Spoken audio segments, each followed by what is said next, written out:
مسجد کی طرف جانے والے قدم بھی لکھے جاتے ہیں۔ بنو سلمہ کے لوگ مدینہ کے ایک کونے میں مسجد سے دور رہتے تھے، انہوں نے مسجد کے قریب منتقل ہونے کا ارادہ کیا تو یہ آیت نازل ہوئی، انا نحن نحیی الموتى ونکتب ما قدموا وآثارهم، بے شک ہم ہی زندہ کریں گے مردوں کو اور ہم لکھ رہے ہیں جو انہوں نے آگے بھیجا اور ان کے آثار بھی۔ تو رسول اللہ صلی اللہ علیہ وسلم نے فرمایا،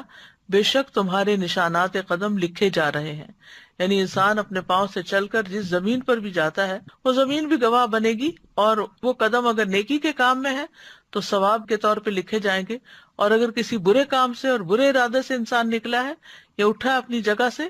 تو وہ قدم اس کے برائی کے خانے میں لکھے جائیں گے۔ اسی طرح طواف میں اٹھائے گئے قدم وہ بھی لکھے جاتے ہیں۔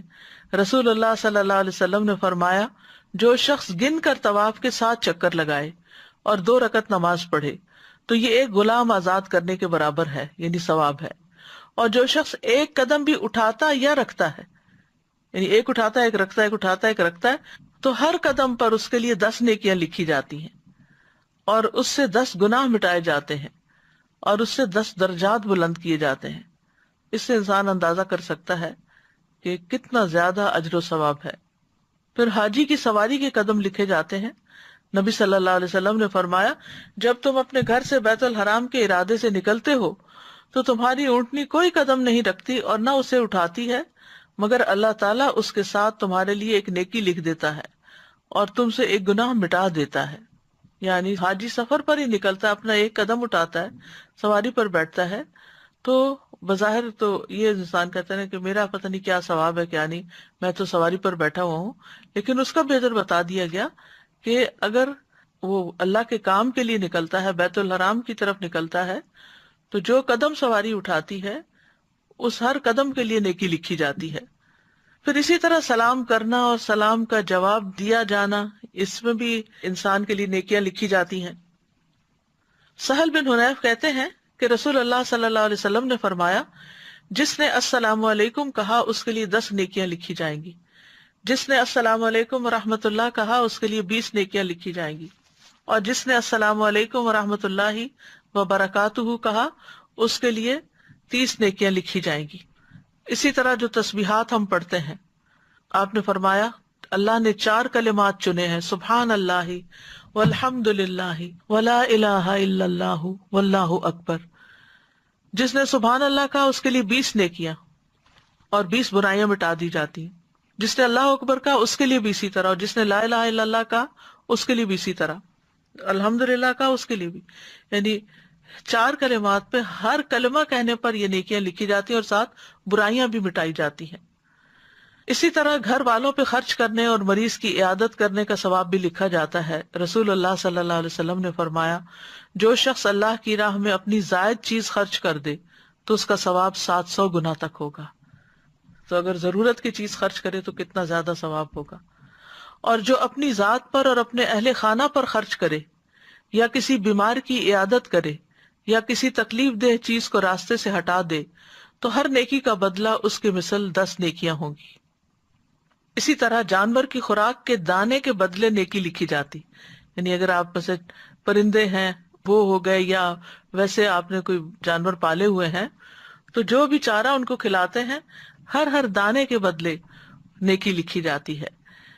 روح بن زمبا کہتے ہیں کہ ایک مرتبہ وہ تمیم داری کے ہاں ملاقات کے لیے گئے، وہاں پہنچ کر دیکھا کہ وہ خود اپنے گھوڑے کے لیے جو کے دانے صاف کر رہے ہیں، حالانکہ ان کے اہل خانہ بھی وہیں تھے۔ روح ان سے کہنے لگے،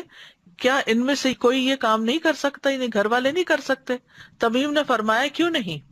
لیکن بات یہ کہ میں نے رسول اللہ صلی اللہ علیہ وسلم کو فرماتے ہوئے سنا کہ جو مسلمان اپنے گھوڑے کے لیے جو کے دانے صاف کرے پھر اسے وہ کھلا دے تو اس کے لیے ہر دانے کے بدلے میں ایک نیکی لکھی جائے گی۔ پھر اسی طرح اللہ کے راستے میں رکھے گئے جانور کے آثار لکھے جانا۔ پہلے زمانے میں تو ظاہر ہے کہ جانوروں کے اوپر سواری کی جاتی تھی، آج کے دور میں گاڑیاں ہیں، تو اسی اعتبار سے جو شخص نیکی کے کاموں کے لیے اپنی سواری رکھتا ہے تو اس کے لیے اسی طرح اجر ہے۔ پھر اسی طرح لوگوں کو معاف کرنا لکھا جاتا ہے۔ رسول اللہ صلی اللہ علیہ وسلم نے فرمایا، تم سے پہلے آدمیوں میں سے ایک آدمی کا حساب لیا گیا تو اس کے پاس کوئی نیکی نہیں تھی مگر یہ کہ وہ لوگوں سے لین دین کیا کرتا تھا، وہ مالدار آدمی تھا، اپنے غلاموں کو حکم دیتا کہ وہ تنگ دست سے درگزر کریں، یعنی جو حالات تنگ ہے، نہیں دے سکتا قرضہ، واپس نہ دے، یا کوئی چیز خریدنا چاہتا ہے اور پیسے نہیں ہے اس کے پاس، تو اس کو چھوڑ دیں، آدھے چھوڑ دیں، پورے چھوڑ دیں۔ اور اللہ تبارک و تعالیٰ نے فرمایا ہم اس بات کے زیادہ حقدار ہیں کہ تم بھی اس سے درگزر کرو، یعنی فرشتوں سے کہا کہ تم بھی اس سے درگزر کرو۔ پھر اسی طرح لوگوں کی تکلیف پریشانی دور کرنا یہ بھی لکھا جاتا ہے۔ رسول اللہ صلی اللہ علیہ وسلم نے فرمایا جو شخص کسی مسلمان کی کسی پریشانی کو دور کرتا ہے، اللہ تعالیٰ قیامت کے دن اس کی پریشانی کو دور کرے گا، اور جو کسی مسلمان کی پردہ پوشی کرتا ہے، اللہ تعالیٰ قیامت کے دن اس کی پردہ پوشی فرمائے گا، یعنی اس کے عیب ظاہر نہیں کرے گا۔ اس لیے بہت ضروری ہے کہ انسان دوسروں کی غیبت نہ کرے، دوسروں کی عیب جوئی نہ کرے، دوسروں کی برائیاں کسی اور کے سامنے ظاہر نہ کرے۔ تو راستے سے تکلیف دہ چیز ہٹانا، رسول اللہ صلی اللہ علیہ وسلم نے فرمایا جس نے مسلمانوں کے راستے سے تکلیف دہ چیز ہٹائی، کوئی فرنیچر ہے، کوئی اینٹ پتھر ہے، کسی قسم کی کوئی بھی چیز، اللہ اس کے لیے ایک نیکی لکھے گا، اور جس کے لیے اللہ نیکی لکھ دیتا ہے اسے اس کی وجہ سے جنت میں داخل کر دیتا ہے۔